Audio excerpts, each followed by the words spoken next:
Какими мерами можно повысить доверие к судам? Во-первых, надо, я думаю, сделать ограничение между связь, то есть контакт между простым гражданином и судьей. Во-вторых, я думаю, что надо показать прозрачность работы судей.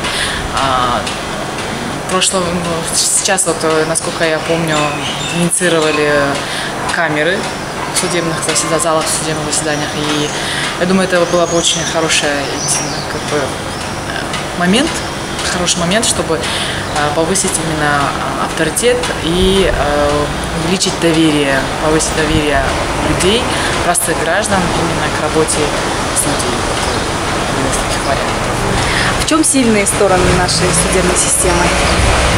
Сильные стороны, я считаю, что у нас именно по демократичности, то есть хорошая правовая сторона именно по законодательной базе тоже. То есть у граждан есть большая возможность свободно выразить свою позицию и доказать свою сторону правды. То есть и это, я считаю, что одно из самых главных именно сторон в работе именно кыргызской судебной системы. То есть демократично, свободно и открыто. То есть доступность наших судей, я считаю, что это вполне так. А слабая сторона в том, что естественно, это еще и финансовая зависимость, я считаю. То есть необходимо поднять статус судей в плане того, чтобы повысить их заработную плату также. То есть таким образом снизить коррупционность нашей системы. Ну и, конечно, может быть, в какой-то степени образование. То есть может быть, у кого-то, у каких-то судей не хватает именно той квалификации, тех знаний, которые, чтобы совершать правосудие. Как можно повысить доверие судам в Кыргызстане? Надо, чтобы они избирались, а не назначались.